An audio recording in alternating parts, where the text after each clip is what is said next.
When you use the word healing, it makes you think, you mean I'm sick? You mean I'm crazy? Emotional healing? Like I'm mentally ill? No. That's true from our case. Oh, no. Even if you start talking about, well, it's not ill, you're wounded. Then you, oh, I'm the walking wounded now, am I?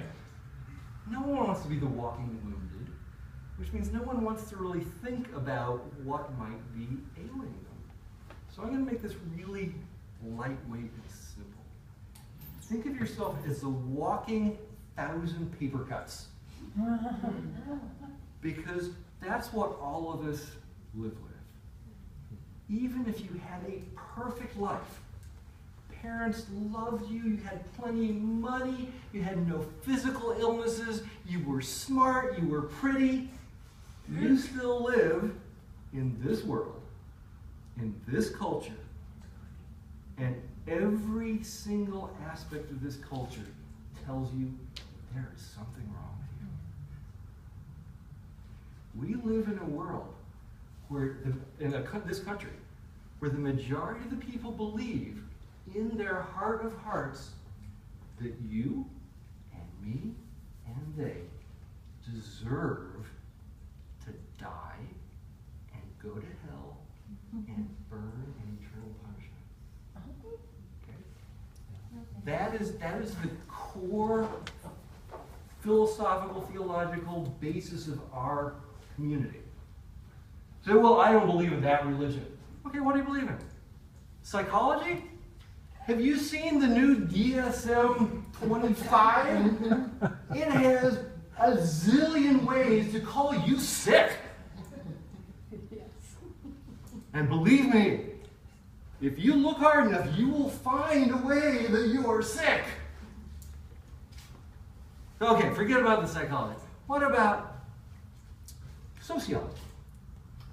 Well, we all know we are born aggressive and selfish and prone to being mean and cruel to each other. That's our natural reality. And anybody who goes against it is really, it's like, Darwin said we're all out to kill each other, right? Isn't that what Darwin said? No. But those science, religion, psychology, philosophy, you'd think they'd be smarter than this. Philosophy is still about the question of evil and sin and why there's suffering in the world. But what do we know? We know we were created noble. Noble. And Abdu'l-Baha says that everything in creation was created perfect and complete from the beginning. But the perfections appear by degrees. Like a seed, it's perfect from the beginning. But it takes time, years, decades, centuries, for that potential to be realized. Now, if you put what the world says is true, compared to what Baha'u'llah says is true, every single interaction with the world is a paper cut. And it doesn't matter how shallow that paper cut is, it hurts. It rips us apart. We bleed just a little bit each time. And that's when things are at their best. What happens if just perhaps your parents weren't raised Baha'i, or even if they were, and they didn't see you as noble? Or perhaps your teachers in school were mean. Or, heaven forbid, what if you, like a huge number of people in this country, have family members who are alcoholics, people who are sexually abusive, people who are verbally abusive, people who are physically abusive? You don't have to be sick in order to have a need for a new way to look at yourself. And so that's what we're going to talk about tonight, a new way to look at yourself. You know, we like to think of ourselves as rational beings. Wouldn't it be nice if we could take all those paper cuts and all that crud and just take "Noble have I created thee," and like an eraser, just wash all that stuff away? Or, "Veiled in my immemorial being and in my ancient eternity, my essence, I knew my love for thee. Therefore I created thee and have engraved on thee my spirit." What if we could just wash all that crud away with just those lines? Because our brain can understand that. But it doesn't work like that, does it? Because we're not rational creatures. We're emotional creatures. And when you've got 20 or 30 or 40 or 50 or 60 years or 70 years of crud, eraser isn't going to do it. All we have to do is figure out what the crud is, and then gently, not with a pickaxe, but gently re-educate it. Give it a new understanding. It's not the enemy. All that stuff, you know, the Christian view of hell, that was an attempt at getting people to live better. It worked for a while. It doesn't work anymore. Psychology, they're trying to make people better. That's why they came up with all those illnesses. But it doesn't work. So you educate, you guide your current understanding to something better. Which means you need to know what your current understanding is. And our current understanding of who we are is pretty much invisible to us.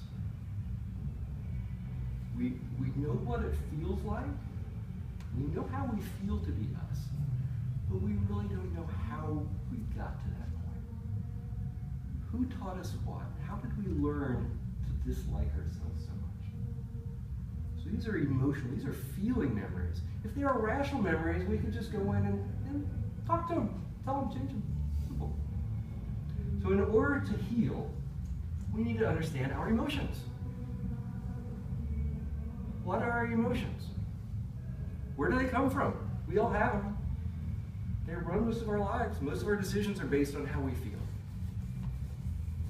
So, we need a vocabulary to understand what our feelings mean so that we can enlighten them. Not fight them, enlighten them. Okay, so, vocabulary. Here are some positive emotions. This is what we would like to feel. Now, we'll get to the stuff we don't want to feel later, but to understand what we don't want to feel, we need to understand what our feelings are to begin with, and it's a lot more pleasant to start with the nice ones. Okay? So look over that list. Nice things to feel there. Boy. If I could just feel 2 or 3 of those every day, wouldn't that be nice? So let's do that right now. Everyone pick something from the column A, like a Chinese restaurant. Column A, just pick whichever one kind of resonates with you, and let's spend 30 seconds just trying to remember a time you felt that way. See if you can get your body to remember the sensation that goes along with that feeling.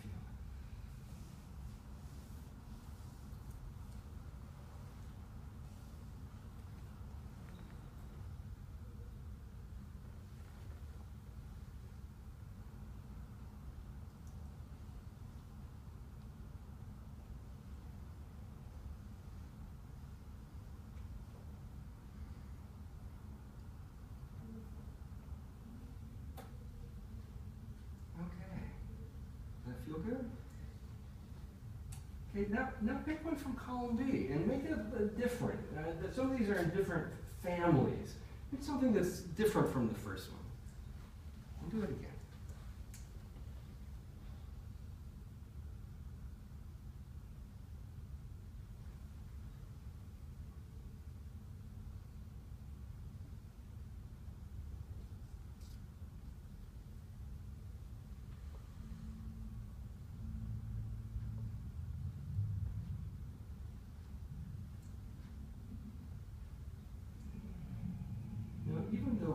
these were positive sensations. Could you feel a difference between the two that you chose? Was there a sensation, a shift when you went from one to the other? It was still good, but it's different. Isn't that amazing? Just thinking about one of these feelings can help shift us. And think, this is only a handful of all the different positive emotions that we can have. Science tends to focus on like 6 emotions, and 4 of them are bad. There's no way that science is going to help us be able to tell the difference between enthusiasm and optimism, between grateful and joyful. But each of these has their own something about them. So here's our vocabulary for feelings. But if we're going to work with these, we need to get it somewhere where it's not just here. We need to be able to work with it up here. Okay? So how do we get these nice feelings into a language that we can deal with here? Well, I'm going to show you another chart here.